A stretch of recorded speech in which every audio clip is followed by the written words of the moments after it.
Esto es el consultorio filosófico. Pregúntele a los filósofos.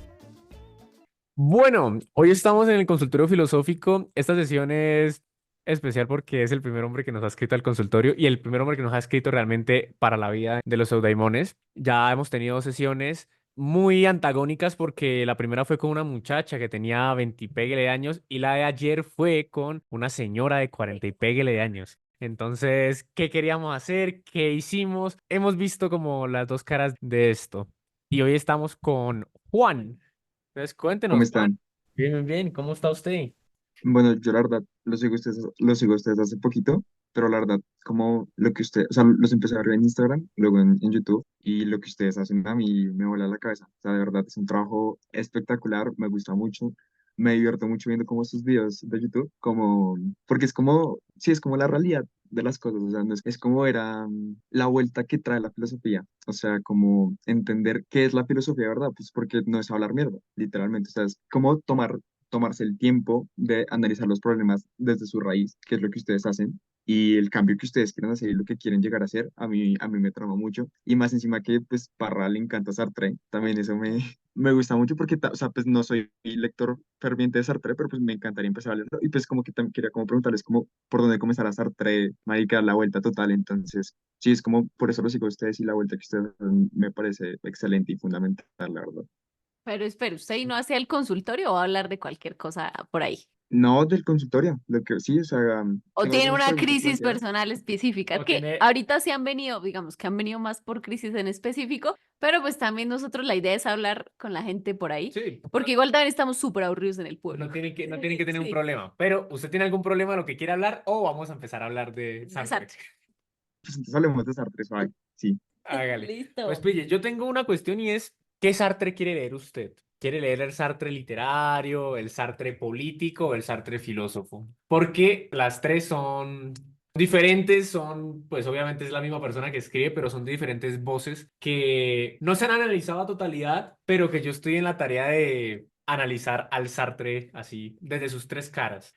¿Qué le gustaría leer de Sartre? ¿O qué conoce de Sartre usted? Sí, como el por qué se Bueno, pues, acercó o sea, primero, por qué llegó a Sartre y dijo yo como que lo quiero leer para saber a qué llevarle. bueno, igual, bueno, es que igual Sartre, que yo conocí, o sea, a mí me empezó a llamar la atención Sartre que hace como 2 años, que yo empecé como con la vuelta de ver, de conocer filosofía, como que me empezó a llamar la filosofía, pero el man me tramaba mucho porque al man lo llamaba, como que al man todo el mundo lo odiaba, o sea, yo, mira, o sea, como que investigaba filosofía y todo el mundo decía, pero no, es que Jean-Paul Sartre, nada que ver, él es todo lo que no es la filosofía.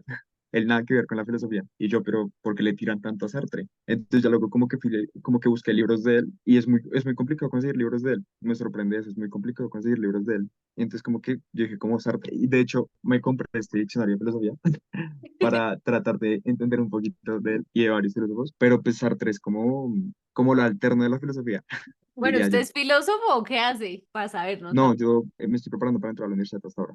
Uy, ¿y qué va a estudiar? Economía, Uy, chimba. porque no me dejaron filosofía. ¿Y a qué universidad? Estoy tratando a la nacional. Ouch. O sea, a ver, usted quería filosofía. Sí, pero pues esa vuelta ya se habló mucho y ya me dijeron, no, no, filosofía no. Bueno, de igual manera, para estudiar filosofía no necesita ir A a la una universidad. universidad. Eso es lo Sí, eso me primero. han dicho, como, cójalo como un hobby, sí, como, Sí. Bueno, yo no diría que como hobby, yo le diría que lo coja como actitud vital. Cójala como, pum, la filosofía como la actitud vital. Bueno, el tema con Sartre es polémico porque es verdad, nadie quiso a Sartre. Marcuse, Herbert Marcuse decía Tampoco lo algo. quieren hoy. No, y No nadie es lo que quiere. De sí. hecho, cuando yo digo de Sartre y eso, la gente como, De hecho, se ofenden mucho cuando ponemos reels o cosas de Sartre, porque nos empiezan encima a tirar mucho por ellos. de hecho yo También recuerdo, por el odio de los comunistas hacia Sartre. Entonces tienen un montón de suposiciones y todo. Y cuando nosotros publicamos algo de él, ¡boom! Llegan todos. Pa, pa, pa, pa. de hecho, hace unos años en una clase de ética como que yo mencioné a Sartre y fue una clase de ética y la vieja me dijo, eso es un viejo elitista. por ejemplo, los filósofos dicen que Sartre no es filósofo, los literarios dicen que Sartre es un dramaturgo y los dramaturgos dicen que es un literario. A Sartre no lo quieren en ningún lado, pero indudablemente todos tienen que hablar de Sartre, que es Sí, lo que al final Marcuse dice. Dice, a Sartre no lo quería nadie, sí, pero porque todos los problemas que tocaba Sartre, al final uno tenía que llegar a Sartre y Y decir, a darle la razón a él, sí. Sartre revoluciona algo, hace que por lo menos todo el mundo se contradiga. y entra en contradicción, porque, por ejemplo, Patochka, que es el otro autor que me encanta a mí, el man tiene un texto que se llama Los grandes héroes de nuestro tiempo. Y en ese habla de Sartre como el filósofo de la contradicción. Y es muy cierto. Y a mí me gusta mucho. De hecho, bueno, detrás de la cabeza de Laura, allá al fondo, hay unos papelitos en la pared. Esos Sí, papelitos Estos, tienen una frase que es Sartre criticándose al mismo cuando él dice que el hombre es lo que hace con lo que han hecho de él. Y entonces Sartre se critica después y dice, yo era muy iluso en esa época, yo pensaba que sí, hasta que me llegó la guerra y luego me di cuenta que no, porque realmente el hombre es lo que hace con lo que han hecho de él, incluso y solamente así sea que él tenga que aceptar eso y ya, que él libremente lo tenga que aceptar. Entonces, Sartre, el tema con Sartre es muy delicado. Yo por ahí he leído y he intentado como mirar, a los sartreanos no los quieren. De hecho, cuando sacamos nosotros la entrevista que nos hizo el espectador, que se llama La vida antes y después de Sartre, no sé si usted se la ha leído. sí, sí, sí, no, sí, claro. entonces un profesor llamado Bernardo, se me escapa el apellido ahorita, de la Nacho, uno de los grandes filósofos de Colombia, él es sartriano, ¿no? Y él nos mandó la revista de los 100 años de nacimiento de Sartre, porque es muy raro que en Colombia hayan sartrianos. Porque, bueno, también Sartre se adscribió a la fenomenología, y la fenomenología es otra línea otro método de reflexión que a la gente no le gusta, y menos en Colombia. Qué chimba pues que haya leído Sartre, que haya leído de Sartre. No, he leído muy poquito. He leído como 2 horas de teatro de él y estoy tratando de considerar un libro de él, pero es que es muy complicado. Es muy complicado conseguir literatura de él. Pues las vueltas, o sea, lo que más he escuchado son como podcasts de audiolibros de él, como que la gente lo lee, como que o sea, me pongo a escucharlo realmente. Y hay una frase que me gusta mucho de Sartre y es que el infierno son las personas. Creo que es El así. infierno son los otros. El infierno son. Esa frase me traba mucho porque el man coloca como las dos caras de la moneda. Coloca como el amor y luego el odio. Y entonces luego llega a la conclusión de que el infierno son las personas y como que a la gente eso le raya, o sea, como que la gente es como, ¿y este man qué? O sea, ¿qué tiene que ver este man? Eso está en A Puertas Cerradas, es el final de A Puertas Cerradas, la obra de teatro. Sí, creo que es una obra de teatro, sí. Y es muy bueno porque en el ser y la nada él empieza a analizar eso, de por qué los otros son el infierno, los otros son todo lo carente que yo puedo ser. Y puedo reconocerlos porque ellos son esto y yo no puedo reconocer que soy algo. Y entonces ese ser fallido, ese ser carente me hace a mí entrar en crisis, me hace entrar en duda. Y esa frase, el infierno son los otros, habla de eso, de es por ellos que se da todo esto y que yo me puedo ver carente, fallido ante algo.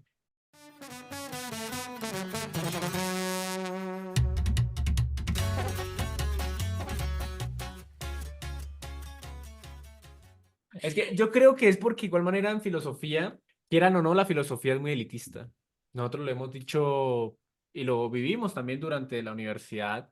La gente Sí, es que cierto. tiende a estudiar filosofía, no sé qué pasa, yo lo decía con el tema para las memorias que estoy escribiendo en la Yo universidad, también ahorita lo puse justo hoy. sobre como se siente un auge de superioridad, se siente el auge de como yo estoy mirando las cosas y las causas y ustedes no, pues ustedes son mortales. Hay un meme que me gusta mucho ahorita que estamos en la sociedad de los memes y es cuando dicen el estudiante de filosofía leer la primera línea de filosofía y dice todos son marionetas, pero yo soy el único que puede ver los hilos. Que de hecho este proyecto empezó fue porque, bueno, no sé si usted, Juan José, ha visto bastante en Twitter. Ahí había como una cuna hiperelitista y gomela, pero de la grande, o sea, de Colombia, de los Andes, de todo ese grupo. Y ellos eran tuiteros, Sí, o ¿no? Y sea, o sea, nosotros, lo que yo más veo, o ¿cómo? sea, lo que yo ¿Usted lo? más veo es como que, o sea, como hablando de ese tema, es que yo siento que en Colombia hay un complejo y es como que todo el mundo, no sé cómo decirlo, como que todo el mundo quiere ser alguien políticamente en Colombia. O sea, como que todo el mundo quiere tener la razón. Todo el mundo quiere ser presidente en Colombia.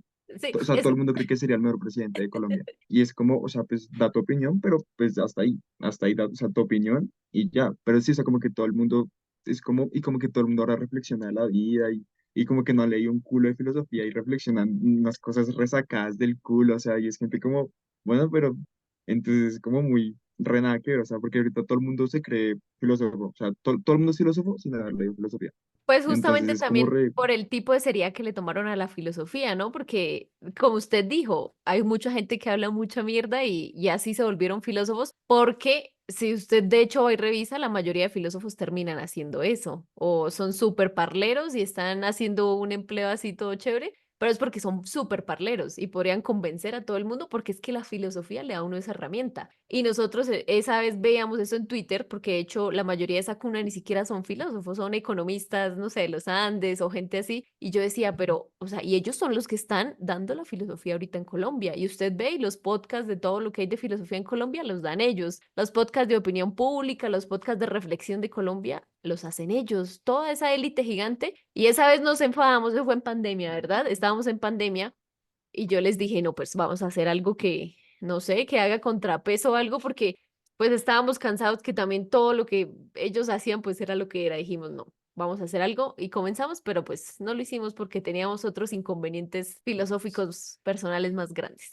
O sea, esa gente como que no se preocupa por trabajar, o sea, como que a ellos les pagan por hablar mierda, o ya tienen plata y Literal, hablan mierda, o sea, es verdad, sí. Sí, y de hecho sí, o sea, les pagan Les bien. pagan bien porque les pagan los institutos gringos, porque tienen como las alianzas y literal les pagan por hablar mierda, es cierto. literalmente es el trabajo que no sueña, que le paguen por hablar mierda. Nadie lo va a Teníamos, contradecir, nadie lo va a pelear, sí.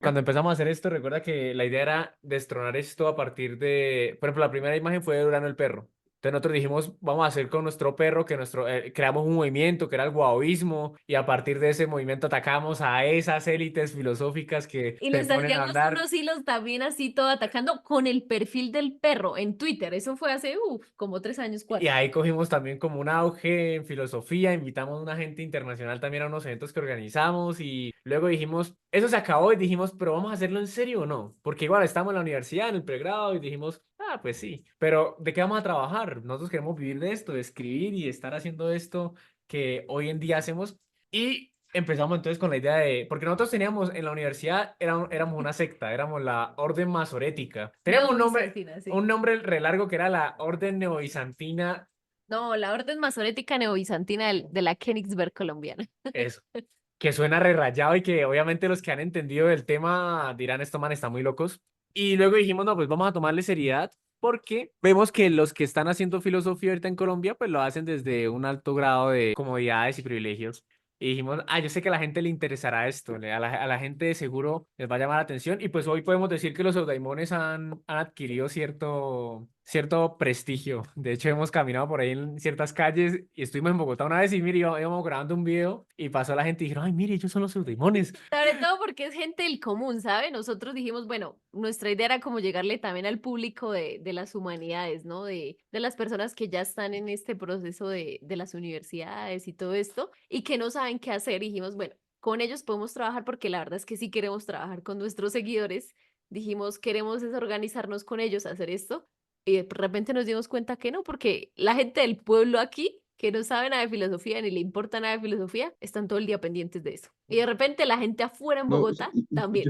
yo siento que en Colombia hay una problemática, es como Colombia tiene tantas problemáticas que la gente como que no tiene tiempo ni cabeza para pensar en la filosofía. O sea, como que el colombiano en común es como necesito plata, tengo deudas, como que la cabeza no le da para pensar en alguna filosofía. O sea, como que no le da. O sea, no es como porque no quieran, sino que la misma situación del país, siento que como que no permite al colombiano desarrollarse en alguna filosofía. Y pues eso es triste, real, porque eso es triste, porque pues como que tienen que cubrir necesidades básicas que no les permiten darse ese espacio a sí mismos para leer filosofía, leer de economía, sí, no sé, como de diferentes ramas sociales que les permitan como crecer. Siento que ese es un problema. Y pues la gente que lo hace, pues se siente que habla desde una burbuja pues bastante amplia, que igual uno también como proletariado tiene muchas burbujas. Uno cree que no, pero uno también las tiene. Y entonces pues es como mirarlo desde perspectiva, siento yo, o sea, como ser objetivo, aunque bueno, ser objetivo completamente es imposible, pero pues siento que sería como bastante, o sea, una cosa es hablar de filosofía, no sé, con un man que está estudiando filosofía en los Andes, y otra cosa es preguntarle a una señora que trabaja todos los días en las calles de Bogotá, ella qué piensa de su vida, qué le gustaría hacer con su vida. Eso siento que es un contrapeso totalmente diferente y es algo, y es un espacio que no se le da a la gente socialmente. Entonces, siento que en Colombia hay que hacer lo que ustedes hacen y es un espacio de reflexión, porque pues una cosa es salir a protestar y, no sé, destruir cosas, pero el verdadero trabajo es reflexionar. Es como al final del día, yo con qué reflexión me quedo, qué entiendo yo de mí mismo y empezar a hacer un cambio por mí mismo, porque pues, o sea, o sea, lo que les digo, todo el mundo quiere hacer un cambio, todo el mundo quiere como que todos los colombianos tienen ese complejo de Jaime Garzón. Otra cosa también que hay mucho en la sociedad, como que todo el mundo tiene ese complejo, pero siento que en realidad hay que hacer como un trabajo reflexivo uno mismo desde muchos aspectos, pero pues las problemáticas sociales y económicas del país siento que no le permiten eso a la gente y pues bastante triste. Hoy estábamos hablando en el desayuno sobre las milongas, que cogen mucho auge en Argentina, en La Pampa, y hablábamos de lo cotidiano. Yo le Pero decía, primero cuéntele qué son. Las ahora, milongas es como la carranga argentina, pero no a ese nivel. La milonga fue como un tipo de canto reflexivo o de la condición de los gauchos en Argentina y como en el Perú, en todo el sí. altiplano de los Andes, la mayoría de ellos son. Es una música hermosísima. Ahorita le paso una para que se escuche que se llama Allí donde alcé mi rabia, que es la que hoy estaba escuchando porque es la que más me encanta. Hablaba con Laura y le decía, ojalá mis escritos sean como estas milongas, que pueden reflexionar lo cotidiano del campo. El man decía, me fui de la estancia y nadie se despidió de mí, solamente un perro, el ovejero, que la y man. Entonces voy a contar una cuestión sobre la condición del campo y es un problema tan cotidiano, pero le decía yo del artista de las milongas que me parece el más grande, que es José Larralde. Todas las milongas de él son muy reflexivas y todas tienen que ver con la condición del campo y es lo cotidiano del campo, llevado a una reflexión. Y yo le decía, "Ux, ojalá mi literatura sea eso, lo que yo estoy escribiendo. Espero que algún día alguien la escuche y diga, ah, qué genial, como lo que usted dice, qué genial que reflexionen sobre lo cotidiano. Porque creo que eso es lo que al final nos ha distinguido y como que nos ha dado un poco más de cancha ahí con diferentes públicos, porque hace poquito nos escribió un señor de 70 años que se veía los videos y se vio el de la charla filosófica mientras doblábamos ropa. Y entonces, imagínate, tener públicos de 18 a 70 años, un profesor de Magdalena, creo que era la Unimagdalena. Entonces creo que es esa cuestión de lo cotidiano, que a veces se deja de lado. Pero creería que es también, la verdad no lo dio Sartre, o sea, de verdad sin mentirle, usted ya que llegó con Sartre, la verdad a nosotros no lo dio Sartre, pero fue también por el hecho de cómo él quiso también vivirlo, porque igual, a pesar de que él luchó contra su estado de burguesía y todo lo que quiso hacer por sus causas y en la vida francesa, pues tampoco podemos quitarnos de encima que era la vida francesa, o sea, tampoco son las mismas causas que tenemos acá. La cotidianidad de los franceses no significaba ni para esa época Sí, ni obviamente. ahorita lo mismo que ahorita para nosotros, y ni siquiera estamos igual ni cercanitos a todo eso que ellos podían vivir,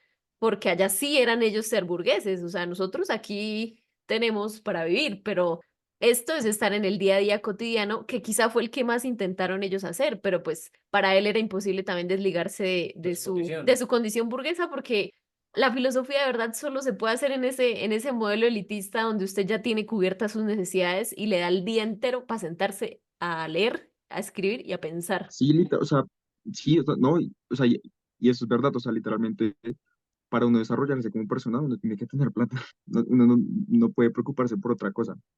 Entonces, como que todo el mundo trata de llegar a eso, porque no solamente se puede hacer la filosofía, no sé, por ejemplo, coloquemos un ejemplo, cocinar, por ejemplo, no sé, un ejemplo así, como usted toda la vida no va, o sea, como que no va a cumplir ese sueño principal de cocinar ciertas cosas o hacer, o por ejemplo, armar un negocio, pues porque usted tiene necesidades económicas, sociales, y pues armar eso como que usted le impide como pagar deudas, comprar comida, pagar servicios. Entonces, digamos que la gente que se desarrolla personalmente a un nivel muy amplio es porque no tiene que preocuparse por la plata, desafortunadamente.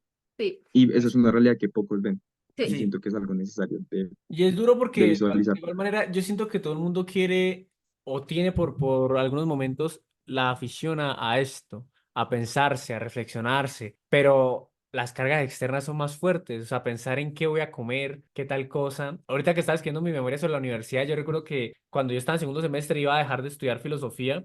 Lo iba a dejar porque no tenía para comer bien ni para nada, y yo era deportista, y yo decía, no, yo no rindo para nada. Entonces, ¿cómo puedo leer si tengo hambre? Porque pues usted todas las calorías que consume cuando lee, cuando escribe, es bastante, es como si usted hiciera ejercicio. Y esas condiciones también se han derivado de, pues, los hábitos, ¿no? Nosotros hemos hablado de cuestiones de hábitos, como también se nos ha quitado mucho espacio a la reflexión, mucho espacio a que nos demos el tiempo para nosotros. Sobre todo hoy que tenemos muchos distractores, tenemos los celulares, los computadores, tenemos demasiados distractores que en realidad el distractor no es el celular como tal, sino el uso que le damos nosotros a ellos, pero pues nunca se nos enseñó también como vamos a tener una conversación, vamos a tener un diálogo, vamos a sentarnos a leer. Por lo menos en mi caso no lo hice y eso mi papá tuvo una editorial. Mi papá tuvo una Sí, editorial. o sea, piense eso, él pudo no haber hecho todo esto a pesar de que tuvo las condiciones económicas de infancia que otra gente no tuvo y que eso es algo que nosotros siempre reconocemos de que en medio de todo nosotros sí tuvimos una suerte en esa infancia y en ese crecimiento que a pesar de que no somos ni burgueses ni siquiera una clase media, nos dio la posibilidad, esa suerte de cosas y de condiciones que se unieron de que aún así pudiésemos desarrollar esto de la filosofía, porque lo creamos o no, esa parte nosotros sí la notábamos mucho en nuestros compañeros, o sea, si usted no está bien comido, no tuvo una buena infancia, no le desarrollaron todos los estímulos necesarios, usted tampoco puede sentarse a leer filosofía.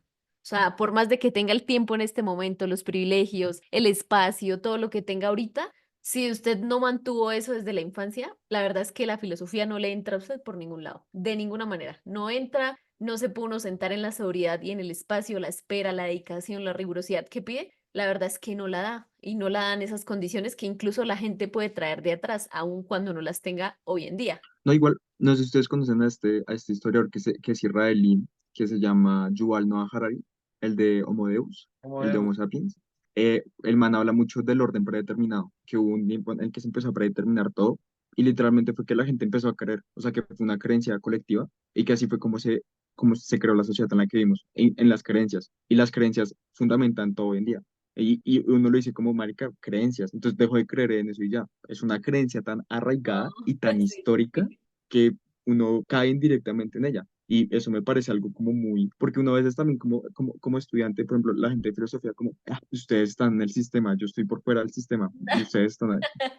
Y indirectamente uno cae en el sistema. Y el man hablaba de que el sistema es algo que está tan predeterminado y tan, sí, como, sí, predeterminado en nosotros mismos, que es algo muy complejo como salirse de ese espacio y ver todo de perspectiva, porque ese orden predeterminado empieza más o menos con la revolución de la agricultura. Ahí es como donde se empieza a predeterminar el mundo y salirse de eso es algo totalmente, porque cuando uno se sale, uno también cae en una contradicción y caer en una contradicción es estar en el orden predeterminado. De hecho, yo le decía a la gente antisistema y anarquistas y eso que conocía, punquetos y de todas las subculturas que siempre quieren salirse del sistema y que eso, que ellos son un sistema, De hecho, el que sistema ya contempla que haya sí, fallos como esos que se quieran salir del sistema. te le decía, si usted no fuera un sistema, la gente no se vestiría como ustedes, ni quisieran andar tatuados todo el día en la cara, ni nada, ni... Ya ustedes son un sistema. La cuestión no es salirnos del sistema. Nosotros le decimos a la gente, nosotros porque hemos pegado y la gente nos dice anarquistas extremos porque nosotros queremos ser el sistema. Nosotros ahí queremos ser la institución que esté ahí dándole a las causas, a las cosas sencillas que son, ya son olvidadas y que nosotros con nuestra idea de filosofía, lo que le hemos dicho es, nosotros somos un sistema, por ejemplo, los eudaimones, con lo que hacemos, con los proyectos culturales, con las reformas que hemos podido hacer en leyes y cositas así, es porque nosotros nos consolidamos como sistema, porque ese orden sí ya está ahí.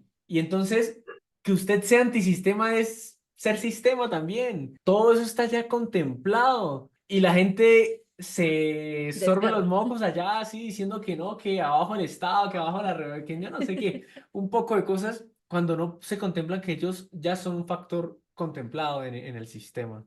Y a eso es lo que yo voy con la reflexión. La reflexión colectiva nos permite entender eso y tal vez en cierto punto, como llegar a un camino en el que medianamente como que uno se pueda salir, pero eso solamente sea con la reflexión, que siento que es algo que no se puede dar desafortunadamente en nuestro país. Y la gente que lo hace, pues es gente que reflexiona burradas a veces. Es Sí. que es duro, Entonces, es duro, porque igual manera leer y eso también, uno tiene sus burradas propias, ahora que lea uno las burradas de los demás, es también, había que ser como de pronto los cínicos que dicen como que hablemos sin saber de nada, porque ya con solo las estupideces que usted va a decir es mucho. Ahora usted con las estupideces que escuchó de alguien o que leyó de alguien, terrible, nos perdemos más. Sería mejor que entráramos a... Yo creo que el tema de la reflexión sería, ¿por qué no podemos reflexionar? Porque yo siento que al final de cuentas es una lección que se hace. Todo el mundo piensa, todo el mundo tiene sus pensamientos, pero no todos deciden seguir ese curso hasta la reflexión. O quizá tampoco es más grande la predominancia de la reflexión, porque yo leí algo de Bobo ayer, ella decía, y estaba evaluando ella su vida, qué la hizo a ella llevar a la reflexión, ¿no? A ser una filósofa, porque pues ella sí era una burguesa y alrededor de ella sí había mucha gente que también, primero sintieron el impulso de la filosofía, que la llevaron a ella a la filosofía, pero que ninguno de ellos terminó siendo como ella. Todos ellos renunciaron, yo diría que sobre los 20 antes de llegar a los 30. Entonces ella estaba haciendo la reflexión, ¿qué hace que yo en medio de esa situación, igual fui burguesa y mi gente alrededor fue burguesa, yo tuve mis compañeros que también quisieron la filosofía, pero ninguno de ellos la eligió, ninguno de ellos la eligió como vida, y como vida me refiero a estar todo el día en eso, en pensar, escribir y estar en las causas políticas, estar intentando algo, queriendo algo con el mundo. Dijo, pues finalmente fue porque les ganó más esas causas externas que estaban al lado de ellos, más que este impulso o este aliento que les daba la filosofía. Pudo más con ellos toda la externalidad que tenían y la verdad, para ella sí fue el hecho de, a mí me ganaba la reflexión. Por encima de mí está la prioridad de que para mí sí era la reflexión. Pero pues obviamente no hay respuesta de por qué a mí sí y los otros no. Pero sí es la posibilidad de que hay causas externas que son más fuertes, aun cuando usted cumpla todas las condiciones para reflexionar y para ser filósofo. Sí, no, sí, sí, o sea, como, o sea, sí, bueno, eso tal vez sí poner como que el orden predeterminado, como que a veces le gana a uno, por más de que uno quiera como sobrepasarlo, como que le gana a uno, pero es que yo siento que cualquiera puede ser filósofo, o puede tratar de serlo. No, no sé si ustedes siendo filósofos compartan esa idea, o ustedes son únicos y diferentes. Yo creo que, pues, si nos remontamos a la palabra filósofos, a los filosofois, son los que anhelan conocer, desean conocer. No somos sabios. Nosotros no lo vamos a tener nunca. Nosotros simplemente vamos a estar ahí buscándolo. Y cualquier persona puede buscarlo. Eso sí es verdad. Cualquier persona puede acercarse a la reflexión filosófica, pero tiene que decidirlo. Y ahí es donde ya no va a ser para cualquiera. Solo va a ser para los Ok, que decidan. Todo el mundo tiene la posibilidad de hacerlo, pero solo se va a dar en acto cuando la gente lo decida. Husserl dice algo muy bonito y es, solo decido ser filósofo si lo decido, si pongo todas mis metas y proyecciones a eso. Pero lo que le decimos, ¿cómo le vamos a explicar a alguien que, oiga, pensar todo el día, leer y escribir todo el día es genial? Cuando nosotros ahorita estamos en medio de un vilo, estamos en suspenso de si nos salen los proyectos o no nos salen los proyectos. Si nos salen, vamos a vivir bien esto de aquí a 2 años. Si no nos salen, ¿qué vamos a hacer mañana? Porque si no tenemos trabajo, nosotros no tenemos un trabajo fijo, no tenemos el sueldo que todo el mundo recibe, con el cual subsisten, nosotros no tenemos eso. Y yo, ¿cómo le voy a decir a alguien, viva esta vida que estoy viviendo yo, pensando todo el día, leyendo todo el día, que genial, que sí, pero que al fin de mes usted diga, ya las reservas de dinero que tenía ya no las tengo, ¿ahora qué hago?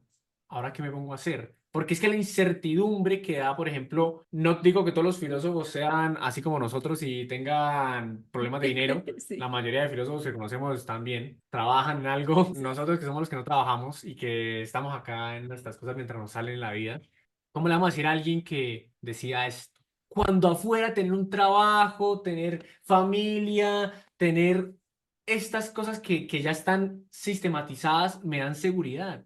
Es que ok, pensar, sí, pensar da mucha incertidumbre. O sea, La libertad, de hecho, el elegir sí, la libertad, hoy escuchaba eso, o sea, la angustia que da el que sepamos, nos sepamos libres es muy dura, porque por eso es más fácil elegir un camino ya hecho de cualquier otra cosa antes que sí, soportar diariamente la angustia, porque una cosa es me la soporto un día, una vez al mes porque me llegó, pero diariamente soportársela y pensar diariamente si eligiendo esto, haciendo esto, va a salir algo, pienso en hacer algo, tengo un proyecto de algo, si no lo tengo esa angustia es muy dura y es muy fuerte, además porque si las personas ya por su experiencia cotidiana, por todos los años que cargan encima, ya tienen, digamos que una constitución de mundo y ya creen, como usted dijo, esas creencias ya están por encima de eso, ya es muy difícil que esas cosas salgan de ahí porque, o sea, eso ya lo he conocido para ellos, ya ellos conocen eso. Todo esto que nosotros les podemos mostrar es algo muy desconocido y muy lejano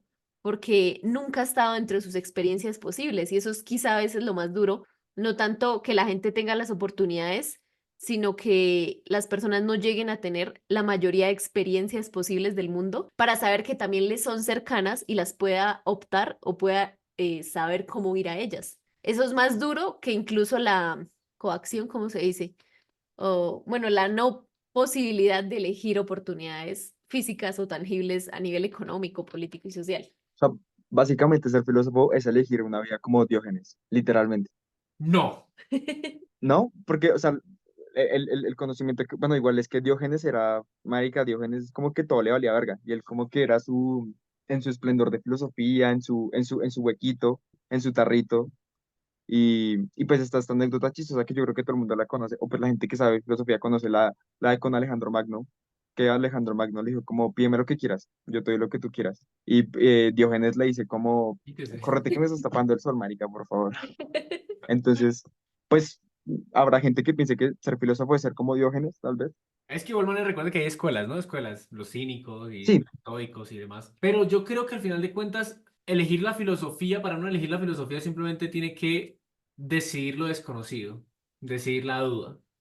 Porque usted piensa que sabe, la gente piensa que sabe.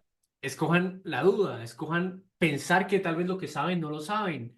¿Qué es lo que a mí me trama de la fenomenología? Ponga en duda todas las verdades que usted considera verdades hoy y remóntese hasta esa manifestación original a ver por qué cree usted que lo que es verdad es verdad. Dude de todo, todos los días. Vuelva a esa manifestación original todos los días sobre todas las cosas que usted habla y sabe. Y pregúntese si de verdad usted considera que eso es verdad. Y eso es agotador. Sí, es que cansa, es que ¿no? eso Y para hacer eso, a las 2 o 3 semanas, uno, marica, no tengo que comer. Me Por cortaron este eso. recibo. claro. Marica, ¿qué hago? Sí, o sea, y por eso es que hacer filosofía, lo que ustedes dicen, como cualquiera lo puede hacer, pero no cualquiera llega a eso. Y pues no todos tienen los medios económicos para ser filósofos, literalmente. O sea, por eso que les digo, no, marica, no tengo que comer. Pero pues estoy pensando un resto, pero no tengo nada que comer. Pero uff, mentalmente estoy arriba.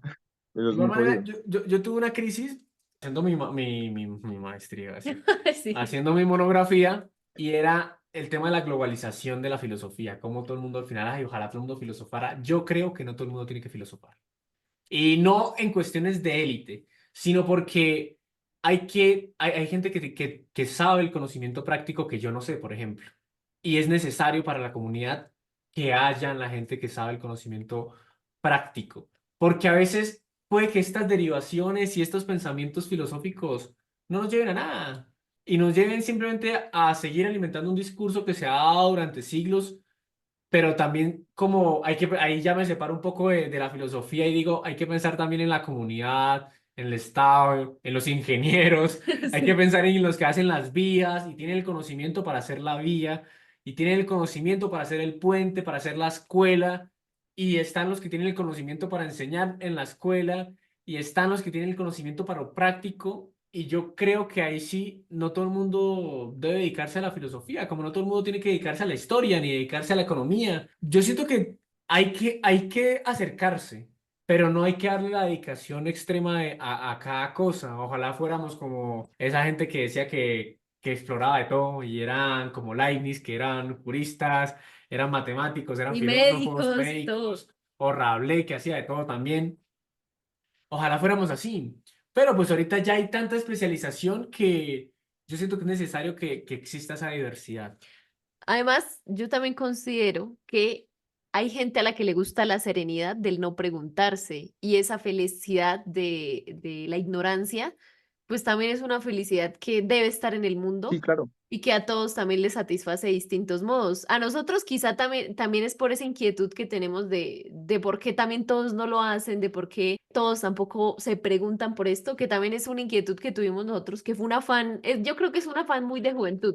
Todo este afán de por qué los otros tampoco lo harían, por qué no debería hacer eso, o tender incluso el mundo a hacerlo, es también el afán mismo primero en el que uno descubre que uno está pensando.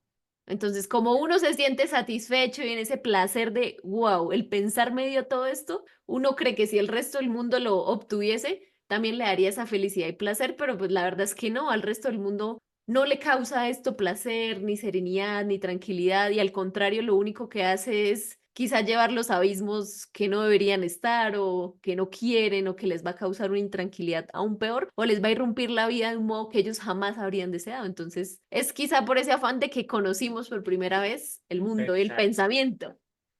Y yo creo que también, o sea, como, y más en Colombia, yo creo que como nosotros, la juventud, como que siempre queremos el cambio, ¿no? Siempre estamos como detrás de eso. Y lo que ustedes dicen es verdad, o sea, como que uno piensa que uno quiere eso, pero pues al final uno tal vez sí quiere que lo exploten laboralmente. De hecho, sí, llega una Eh, edad en la que la gente ya tiende a querer eso, ¿no? Nosotros nos sorprendíamos el otro día a un compañero que la verdad, o sea, es la cosa más auténtica que es del mundo. Ese hombre no puede ser más que ser él, nada más que ser él.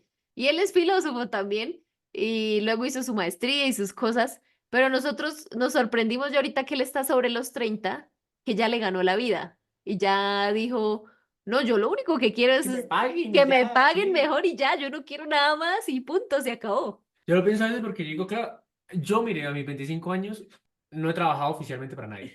Nunca he recibido un sueldo oficialmente. Bueno, el de la Nunca firmé un universidad, pero eso contrato. era una auxiliatura. Bueno, sí, en la universidad eso fue una Sí. auxiliatura, pero nunca he trabajado realmente para nadie. Y yo me ponía a pensar en, claro, a mí me asusta a veces el decir, es que yo con todo esto puedo que gane o puede que no gane nada. En cambio, por lo menos si tuviera un trabajo siendo profesor, yo podría hacer esto y ser profesor también, pero es una mentira, porque el trabajo, la función ocupa mucho. Y cuando uno tiene un trabajo, pues tiene que ser el mejor en el trabajo, tiene que también pensar en esa virtud de lo que hace. Entonces, yo creo también que sí, es una etapa juvenil en la que uno apenas está aprendiendo a pensar y está reconociendo eso y uno quiere que ojalá todo el mundo lo haga, ojalá todo el mundo pensara, así sería el mejor el mundo. También creo que es un prejuicio que adquirimos nosotros a la hora de empezar a pensar. Entonces decimos, ahora empezamos a pensar nosotros, la gente ya no piensa, la gente no piensa. O la gente sigue en sus prejuicios. Yo a veces digo, no, yo peco de prejuicio, este es mi prejuicio. Hoy voy a decir que esto es un prejuicio y tal, y lo digo. Como que ya lo dije, ¿no? En el de prejuicio de hablar de filosofía en los Andes y hablar filosofía en la UIS es diferente. Mi experiencia estudiando filosofía en los Andes fue diferente a estudiar en la UIS, en paros universitarios, con hambre, viendo gente que tampoco tenía para comer. Sí. Entonces, esos prejuicios al final son los que yo le digo que cuestionarse todo el tiempo de, todos los prejuicios que uno tiene, qué mamera. Yo sentí eso alguna vez, dije, ¿yo para qué me pregunto por todo esto? Qué mamera. Puedo ir a dictar historia de la filosofía en cualquier colegio y ya, y no está mal. Para mí, No, ningún trabajo está mal, porque muy sartreano de su parte, de la parte de Sartre, que es, usted no es su función, usted no es el barrendero, usted no es la cocinera, usted es una persona, es un ser ahí. Y entonces por eso hay que leer a Sartre. sí, hay Mm. que leer a Sartre. Yo creo que hay que leer a Sartre, está muy olvidado y lastimosamente. Hay José Pablo Freiman, él decía que Sartre tal vez era uno de esos filósofos que había que leer, pero condenaron a no leerlo nunca, porque Sartre hizo de todo. Entonces, las cuestiones políticas sepultaron a Sartre, es la verdad. Entonces, Sartre es un filósofo que hay que leer, yo lo recomiendo totalmente y le Y a recomiendo a usted pesar que de siga eso, leyendo. en su muerte fue mucha gente, ¿no? En su muerte como que Sí, Francia se paralizó con la muerte Pues de Sartre. 30.000 personas lo llevaron al Montparnasse, ¿no? sí, al Al Montparnasse. Montparnasse, o sea, 30.000. Ojalá a mí me hagan eso en la vida. Ojalá, ojalá. Porque de igual manera, No, igual yo siento que debe ser jodido para algún tipo de persona como llegar y pensar tanto, como reflexionar tanto, y decir como, bueno, ya reflexioné y esto no tiene sentido, me cagué en mi vida. Exacto. Llegar al error y llegar a decir, perdí todos estos años pensando algo que no tenía sentido. Oigan, no, pues muchas gracias, en serio. De verdad que yo tenía unas ganas de hablar con ustedes impresionantes y me encanta, nuevamente les recalco, y pues si esto va para YouTube, nuevamente les recalco, de verdad, ojalá gran parte, no solamente de Colombia, sino del mundo, entienda que lo que ustedes están haciendo es abordar las cosas desde donde hay que abordarlas, porque de nada sirve el cambio acá cuando el territorio pequeño y la gente del común no tiene nada. Y de verdad me gustan mucho sus proyectos. Espero que lo que mencionaron al comienzo de sus proyectos les salgan y tengan que trabajar y laburen como el proletariado. Y de verdad me alegra mucho los proyectos de ustedes. Me gusta mucho el continente de ustedes y los admiro un montón. En especial a Parra. Parra es de verdad. Y ya, no, pues muchas gracias por aceptarme sí, la conferencia, la llamada, de verdad. Muchas gracias. El eso. consultorio. Eso, recuerde que el consultorio está Consultorio es. abierto. Siempre que quiera hablar, el consultorio está abierto ahí, dese su tiempo y luego diga, "Uy, voy a decirle a estos pelados, empecé a leer, tengo esta idea. Ahí está el consultorio. Es gratis, mientras es gratis, aprovechelo, porque después a 80.000 ahora. Uy, No, sí, marica, cuando vengan los gomelos de los Andes a pedir ayuda, su tarifa de 100 lucas y por cada link sus 100 lucas que paguen.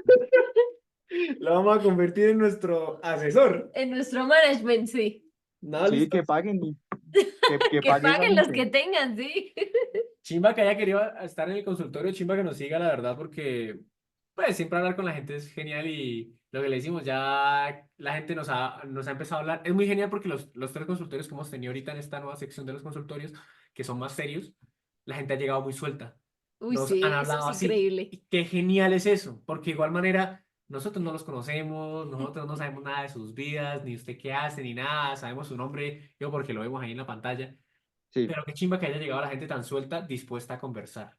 Sin el ánimo de usted tiene la razón o yo tengo la razón, nosotros tenemos la razón. Aquí nadie tiene la razón. Sigo aquí como de llegar a Sí, cacharlos, vengo a ver qué me dicen para cacharlos y sacarlos no sé qué. porque Sí. de igual manera lo importante del consultorio filosófico es que no se llegue a un fin, sino se hagan más problemas y más preguntas y eso y nos queden a nosotros eso, la cuestión de, uy, marica, tenía estas preguntas, ahora tengo estas otras. Y ahora con estas otras puedo responder esto y puedo sentirme mejor y puedo mirar estas realidades que nos están pasando a nosotros. Y nada, pues agradecerle que haya estado. Y que se haya tomado su tiempo, Juan José, también qué chévere que ustedes se tomen su tiempo de sacarle tiempo a esto, ¿no? Pues porque igual esto es Instagram, o sea, dirá la gente que quién le crea esto, pero pues lo que les recalcamos en cada consultorio, tómense en serio las redes sociales con esto y para tomárnoslas, pues también es quien está proponiendo cosas como estas, para que ustedes se puedan tomar el tiempo también de exigirles a otra gente que también esto sea en serio y las redes sociales se vuelvan serias, como esto. Entonces, gracias también a usted porque se tomó en responsabilidad y en seriedad estas redes sociales y acuden a nosotros, porque la gente también afuera nos verá y dirá que puros locos poniendo un consultorio, que quién se va a tirar a hacer eso, ¿no?